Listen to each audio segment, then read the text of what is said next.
Hello and welcome to today's episode. We're going to actually be talking about the Christchurch mosque attacks and the actual backlash by the government. So what are your thoughts on this, Michael? Well, there's kind of a wide array of effects that this unfortunate attack, has had on our government's policies. But Mm. the one we're going to be talking about, and we'll be covering a lot of those in future kind of episodes of this, which will be uploaded this week. But in particular, we wanted to talk in this episode about what you see on your screen here, which is that a woman was arrested for, quote, inciting racial disharmony. So Jacob, would you like to just maybe scroll down the article and show and Mm. read people what that is defined as? Yeah, it's defined as an individual who publishes or distributes written matter which is threatening, abusive, or insulting to other people on the grounds of race, ethnicity, or national origins. Now, this doesn't seem like a bad thing at first, does it? It's like, No, oh, well, no. On you're the surface, you're like, yeah, I like people. I want people to be protected. I don't want bad stuff to happen. But yeah, once you get into the more nitty gritty of it, but it's you know, rather dystopian at its core because it's actually absolutely, criminalizing the person who causes offense. exactly. And then who becomes the arbiter of what causes offense, right? So the threatening, I can understand, right? Hmm. Maybe I'm not 100% behind it, but I can understand if you're making Facebook posts directly threatening ethnic groups, right? Hmm. That's totally understandable. But who gets to define what's insulting? So, Hmm. for example, if I put a tweet saying, I don't like Muslims, Yes. maybe that's insulting. Probably is insulting, right? But if I tweet, I don't like Islam, right? Hmm. Now, am I able to be arrested for that? Yeah, And many either way, people. I shouldn't be arrested for either of them, to be honest. But Yeah, it's a very interesting distinction, right? Who draws the line? many people in the many Islamists in the Middle East would be horribly insulted by you saying simply, "I do not like Islam."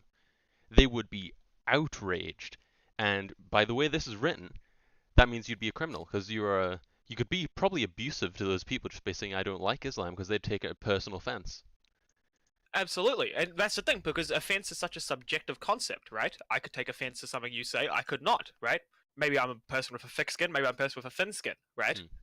And so, absolutely, as you say, what if somebody comes to New Zealand and maybe I say, for example, I say that I disagree with the Prophet Muhammad's actions during his life, Hmm. right? Which is something I personally believe, right? Well, then what happens when a person who holds the Prophet Muhammad up as the definition of morality becomes very offended? Can I be arrested for that? Hmm. It's also got another use in that it's abusive or insulting. So what happens if you misgender someone accidentally, and the person you're talking to is a leftist radical? They could be very insulted by that because from their perspective, they see it as you're essentially dehumanizing them. They're not people. Abs- Absolutely. And if we look at the actual mechanisms of how this works, right? So this is obviously a crime that probably everyone is committing at all times, right? Like the amount Yeah. of people committing this crime in New Zealand, like over the last hour, is probably thousands, Hmm. right? Both on social media and in person, right? But now the question becomes, who gets to decide which ones get prosecuted and which ones don't? Because obviously it's Exactly. impossible to police all of it. And who gets to decide that? Well, it's kind of the government, isn't it? Right? It's the police and the prosecution authority, right? Hmm. Crown prosecution, which is an arm of the government. So that gives the government a very good way of selectively deciding what I get to say, Exactly. It's a right? tool that can be used to beat dissenters down, essentially. Wrong Exactly. thinkers. And the thing is, like, it's not a small sentence either, because 3 months in prison is a long time. That's life Hmm. ruining for a lot of careers. Same with that You know, $7,000. That's not a small sum. not a small figure at all. And so yeah, I think we're kind of in agreement on this, which is that um this sort of law is ridiculous and has no real place in a supposedly free society. Also, we're going to talk about the irony that the offense falls under the Human Rights Act. Yes, despite the fact that it is literally taking away the human rights of the person saying it. And the thing is, like, it's hard, in your mind, right? You might think, yeah, but sure, but why are we defending people? For people who are insulting people, right? Yeah. Why should we defend their rights? But see, it's beyond that. It's what happens when I start taking away your rights? What happens when your legitimate opinions, Hmm. right, become considered insulting, right? Hate speech and thought And so criminals. exactly. So you're what you think now, yeah, screw those people on Twitter insulting Muslims, right? Maybe you're right. Maybe people shouldn't. In fact, I agree with you. People should not be insulting Muslims on Twitter. Hmm. I think we can all agree on that. But should the government have the power, the selective power to decide what I can say on Twitter, It's right, essentially or making Facebook, or whatever social media you want to choose? it's essentially making being a dick criminal, which is taking everything a step too far, I would honestly say. Because, yeah, Absolutely. everyone can agree that being a dick makes you a dick. But then you shouldn't be thrown in jail or fined several $1,000s for that. Exactly. And the enforcement is so selective. So, I mean, you and I even know someone personally, or not so much anymore. I think we're both deliberately tried to cut him out of our lives, Hmm. who has made these sort of, who has made deliberately insulting statements against Muslims, right? Hmm. But was he arrested?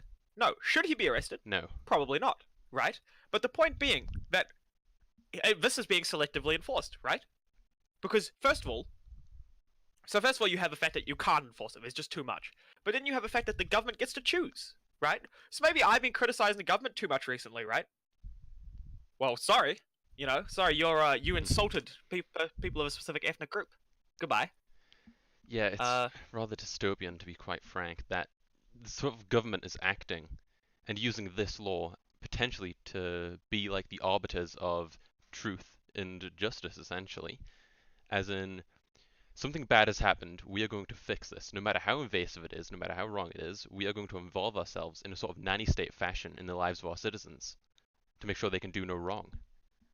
Absolutely. And of course, wrong is defined by the government. So, that sort of nanny statism is like incredibly subjective, right? Because you might think, oh yeah, a government that Mm, stops its citizens from doing any wrong, that sounds great. Except who gets to define what's wrong? Well, the government, right? mm, And that leads you down quite a dark path. But if we want to just get into a little, so we're both in agreement that this law is draconian almost, right? definitely. And has no place in New Zealand or Mm, any country. But if I want to get into more specifics of this actual case, what I find interesting is she's been arrested, right, according to this article, right? But she has not actually been charged or prosecuted yet. mm, So that makes me wonder if this is some sort of almost virtue signaling from our government and our police force. But hey, look, we're doing something. We've arrested someone. My hope, and I'm not sure if it's the case or not, but my hope is that they won't actually bring the charges. mm. So the law is still ridiculous, but I hope that in this specific case, it's not actually applied. It could be So that yeah, they're trying to send a message and maybe promote a chilling effect so that other people will be careful about how they speak and how they interact. And that's the intended purpose, not the actual prosecution of this individual. yeah, I agree with that, and I just hope that this individual, because we can both agree, I don't like this individual just from hearing about what she said. Right, I Yeah. do not like her. But that does not mean that I think she belongs in prison, that I think she shouldn't be able to say what she wants to say, and that Mm. she should be fined $7,000. Yeah, I think that's ridiculous. If we were able to do these sort of things to people we didn't like for saying things we didn't like, what would our society be like? exactly. So I think that kind of concludes our kind of opinions on this specific issue. Pretty What do you much. think?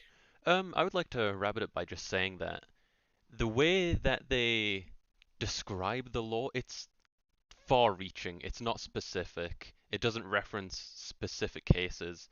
It's just a blanket. Absolutely. It's just a Oh, it's blanket. incredibly broad. It's like Incredibly broad. if you just look at the way it's phrased and everything in it, you could easily imprison someone for banter or joking. Oh, I mean, dude, listen to this quote from Senior Sergeant Jennifer Hansen. The Facebook post upset a number of people. What? Are we arresting people for upsetting people now?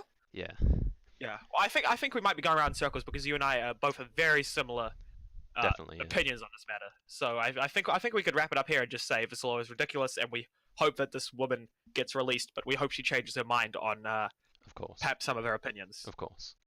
Okay. Farewell.